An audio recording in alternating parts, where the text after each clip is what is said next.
নমস্কার বন্ধুরা, the informal YouTube চ্যানেলে আপনাদের স্বাগত। হ্যাঁ, থাম্বনেলে আপনারা ঠিকই দেখেছেন, নতুন এক সরকারি স্কিম আসতে চলেছে যাতে আপনারা পেতে পারেন প্রতি বছরে 24 থেকে 36 হাজার টাকা।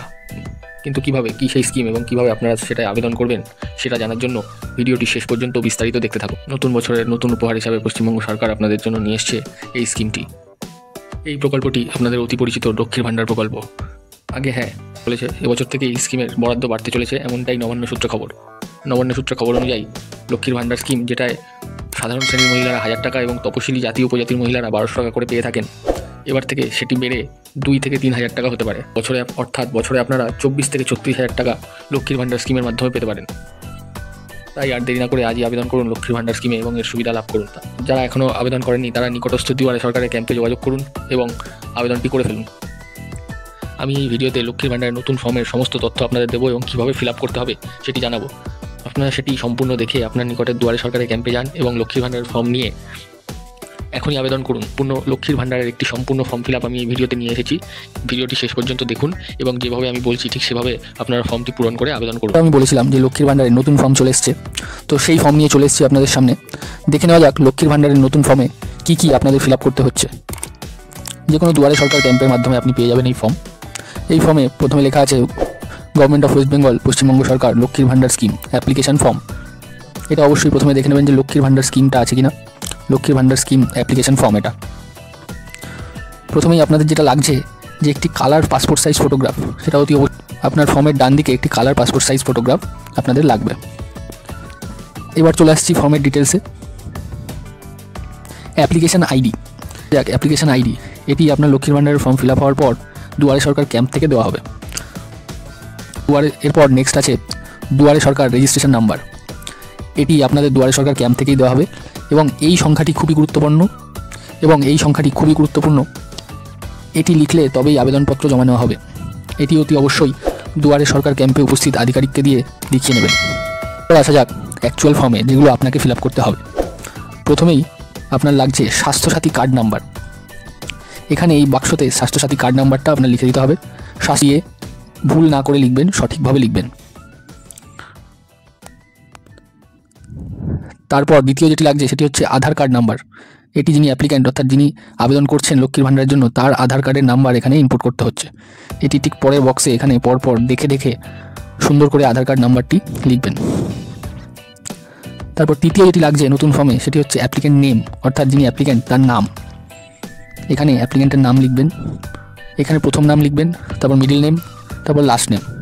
দুর্গা রানী দে, সেক্ষেত্রে তিনি দুর্গা লিখবেন প্রথম বক্সে, রানী লিখবেন মাঝের বক্সে, রানী লিখবেন মাঝের বক্সে, আর শেষ বক্সে লিখবেন দে। এবং নামের বানান এক্ষেত্রে আধার কার্ডে যেই নাম আছে সেই নাম অনুযায়ী আপনারা লিখবেন। এরপর যেটি লাগছে সেটি হচ্ছে মোবাইল নাম্বার। এটি অতি অবশ্যই একটি চালু মোবাইল নাম্বার দেবেন। যেই মোবাইল নাম্বারটি আপনারা ব্যবহার করেন এবং নিয়মিত রিচার্জ করেন সেই নাম্বারটি দেবেন। যাবতীয় লক্ষ্মীর ভাণ্ডার সংক্রান্ত মেসেজ এই মোবাইল নাম্বারটিতেই আসবে। ইমেল আইডি সেটি বাধ্যতামূলক নয়, এটি না দিলেও আপনাদের চলবে।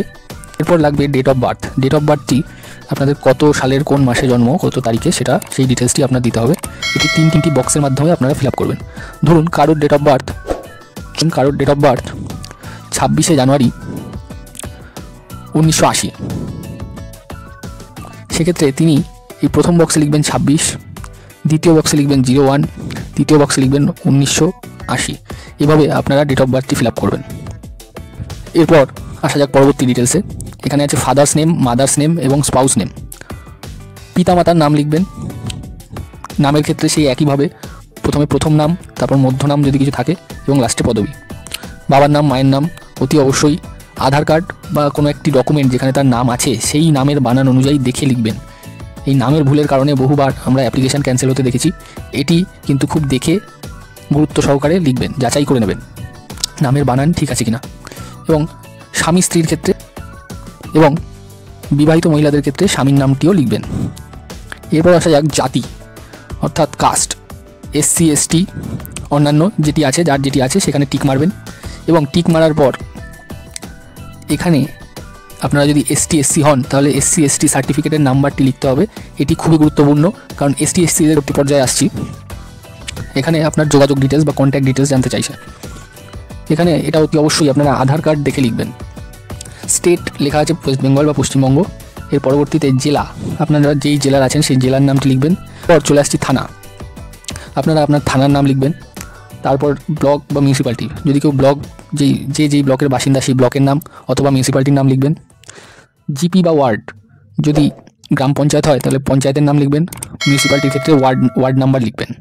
এরপর ভিলেজ বা টাউন, এটা আপনার যেই গ্রাম যেই শহরের বাসিন্দা সেটা লিখবেন। এগুলো অবশ্যই ফিল আপ করতেই হবে।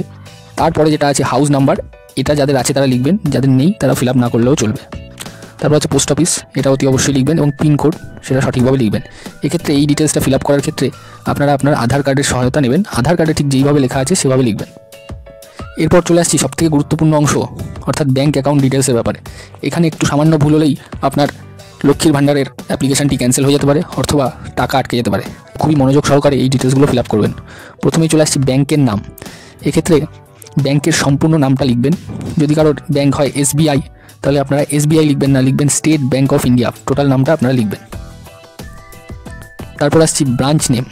ব্রাঞ্চ নেমের ক্ষেত্রে আপনার দেখবেন ব্যাংকের পাসবুকের প্রথম পাতায় ব্রাঞ্চ নেম লেখা আছে, সেটি দেখে দেখে যেই স্পেলিং আছে অর্থাৎ যেই বানান আছে সেই বানান অনুযায়ী লিখবেন। তারপর ব্যাঙ্ক অ্যাকাউন্ট নাম্বারটাও ব্যাংকের বইয়ের প্রথম পেজে পেয়ে যাবেন, সেটা দেখে দেখে সঠিকভাবে লিখবেন এবং আরও একবার ব্যাংকের বই দেখে মিলিয়ে নেবেন। IFSC কোডটিও আপনারা ব্যাংকের পাসবইতে পেয়ে যাবেন এবং দেখে দেখে লিখে একবার মিলিয়ে নেবেন। লক্ষ্মীর ভাণ্ডার অ্যাপ্লিকেশানের সাথে সাথে কী কী ডকুমেন্ট আপনাদের জমা করতে হচ্ছে। প্রথমেই লাগছে পাসপোর্ট সাইজ ফটোগ্রাফ, এটি আপনারা 3 কপি নিয়ে যাবেন। 1 কপি ফর্মে দেবেন, তার সাথে 2 কপি হাতে রাখবেন, প্রয়োজন পড়লে দেবেন।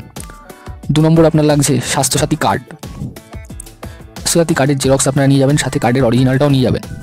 অরিজিনাল প্রয়োজনে দেখতে চাইতে পারে তাহলে দেখাবেন, আর সাথে জেরক্সটা আপনারা জমা করবেন। তৃতীয় ডকুমেন্ট আপনাদের যেটা লাগছে সেটা হলো আধার কার্ড। আধার কার্ডটাও অরিজিনাল আপনারা নিয়ে যাবেন এবং জেরক্সটা জমা করবেন। চতুর্থ, যারা SC/ST আছেন তাদের SC/STর কার্ড বা শংসাপত্র নিয়ে যাবেন, সেক্ষেত্রেও জেরক্সটি জমা করবেন এবং অরিজিনালটি নিজের কাছে রাখবেন।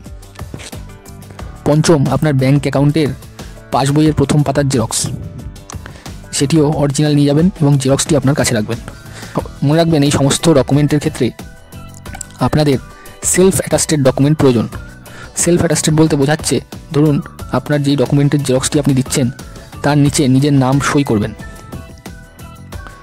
সেটি হচ্ছে সেলফ অ্যাটাস্টেড। সেলফ অ্যাটাস্টেড ছাড়া কিন্তু ডকুমেন্ট জমা নেওয়া হবে না।